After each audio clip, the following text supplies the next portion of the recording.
Hey, what's up, guys? Zach Calhoun here. Hope you're doing well today. I got some really important announcements for you regarding some feature updates on CloudPano.com. These are really cool. I'm loving them. Man, we just keep making these huge strides. I'm really excited about our development team, what they're doing. If you haven't already, check out CloudPano.com.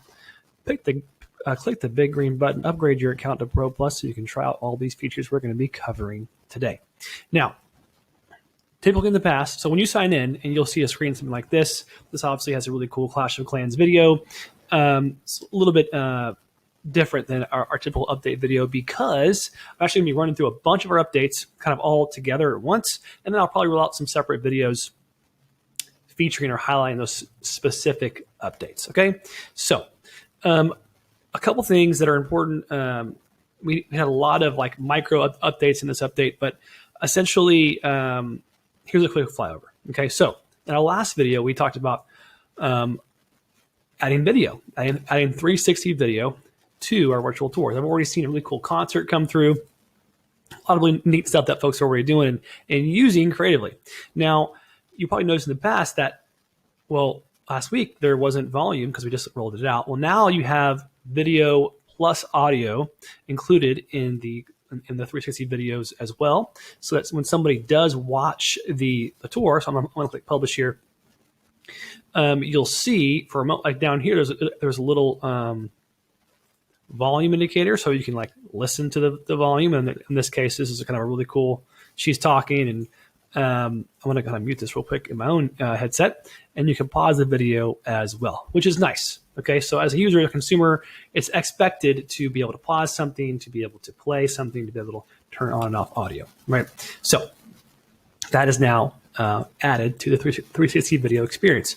We also added something called variable bitrate. So basically, we want these videos to load instantly based on the connection of the user. So if your connection is poor, so you're in the middle of nowhere, you have one bar, well, we want that video to load at a lower quality so it can load faster. If you have a really great connection, you want to load much higher quality video. So we're actually varying the quality based on the connection type of the end user or viewer. So that's an important update.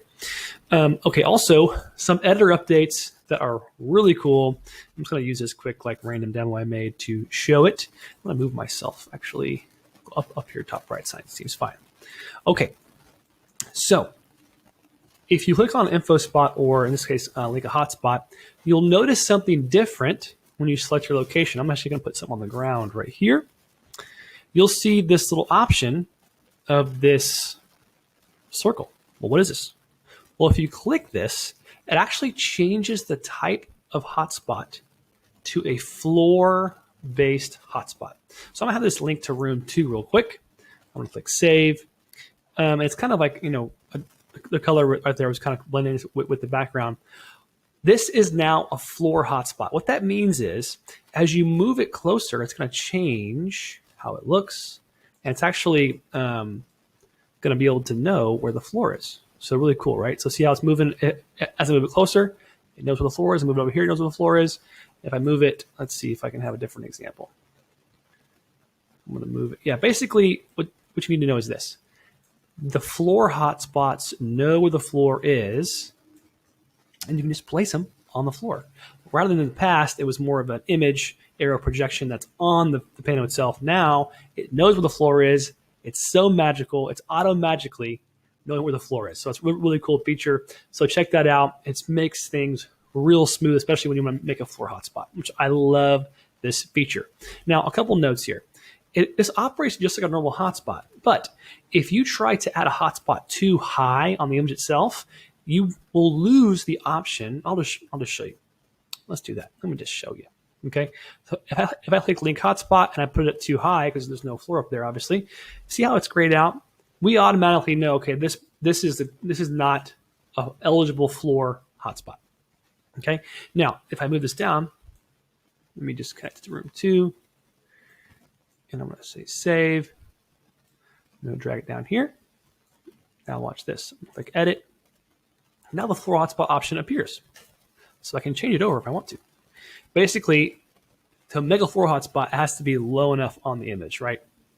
Simple. We overcame this by just where you place it on the Pano itself. So pretty cool. Really, really cool. We can kind of switch back and forth as well.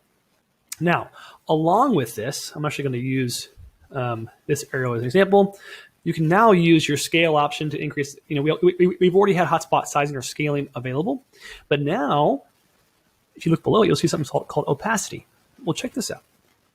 If I decrease opacity here, now automatically, this hotspot opacity has shrunk or decreased. This gets really, really cool when you start using opacity over, say, a doorway, right? So let me see if I can show you an example really quickly. So I'm going to click Save. I'm going to click Hotspot. I'm going to put it right here. I would have to, in this case, in my library, have a square image. I don't have a perfect door image, so I'm just going to use this banner right here. Let's see, use image. So if you look here, this is just a banner. It's just an image, right? So it looks like a kind of strange right here on the hotspot. But what if I kind of have this idea as I'm sitting here. What if I rotate it? Let's see. Let's do 90 degrees, okay? So I got it right here. I'm going to increase the size of this banner. Okay, so that's kind of good. It's kind of cool. Then I'm going to drop the opacity level way down, okay? Maybe right there. And we'll go one up just so we can see it better. Now I'm going to link it to room 2 and click Save. Check out how I can have this hotspot that's almost like a transparent doorway. So if I click into this, and this isn't perfect size, obviously, I'm showing an example. But as I'm going to click Publish here and go to this second room so I can show off the example. If I go here and I'm a consumer and I want to click on the doorway, I just click on it and then boom, I'm in that room. Pretty cool, right?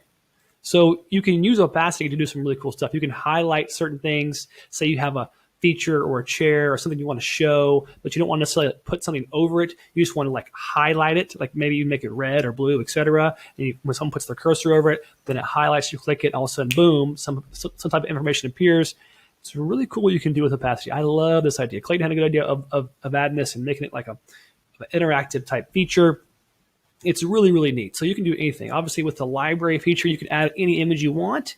So you can do anything you want with opacity and kind of get really creative with the interactive experience that you create. I love the idea of opacity. I always think, in my personal opinion, that there needs to be a little bit of opacity, I guess, reduction.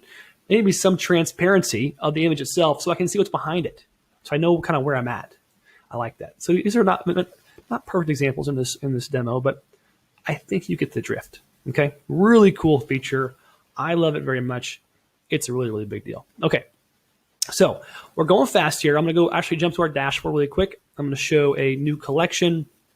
I'm going to create one because we have a new collections update as well too. If you don't know what a collection is, test 5.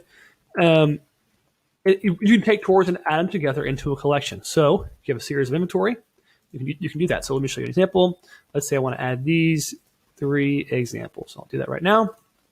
If you notice when you create a collection, there's a new feature. It says assign white label URL. So I can put view.virtualtourprofit.com, which is one of my white labeled URLs.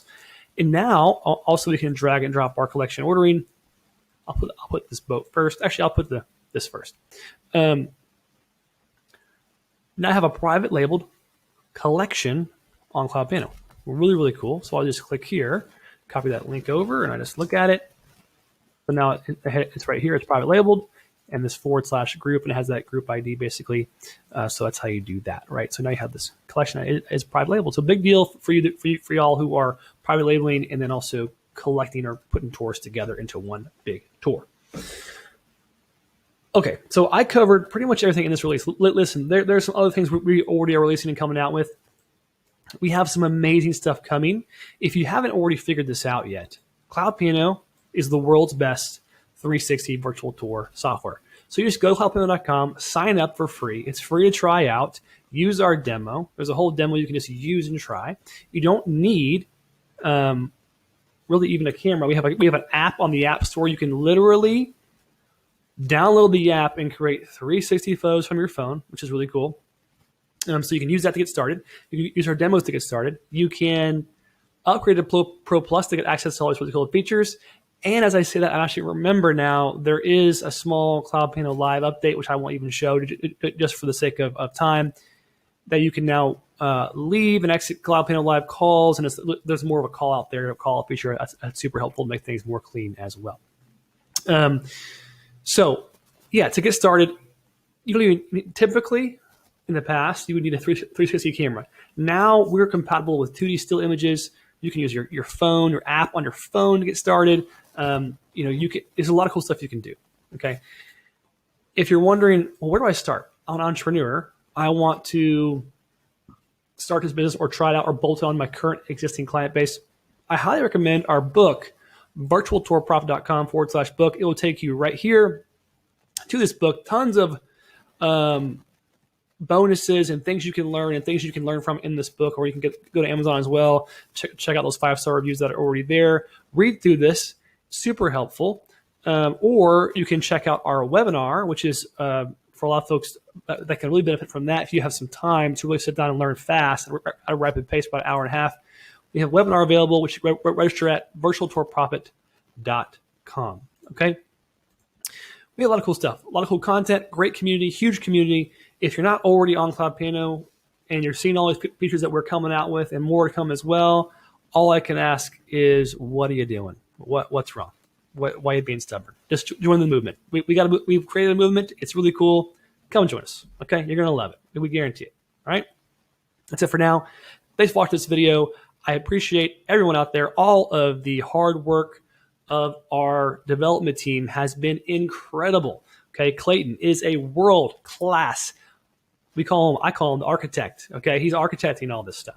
Okay, he's doing a great job. So thank you guys so much for watching this video. If you haven't already, go to cloudpano.com, upgrade to Pro Plus. Check us out. Try us out today. We're excited for you to be in the community, and I'm excited to be a member or a part of your success. Talk soon.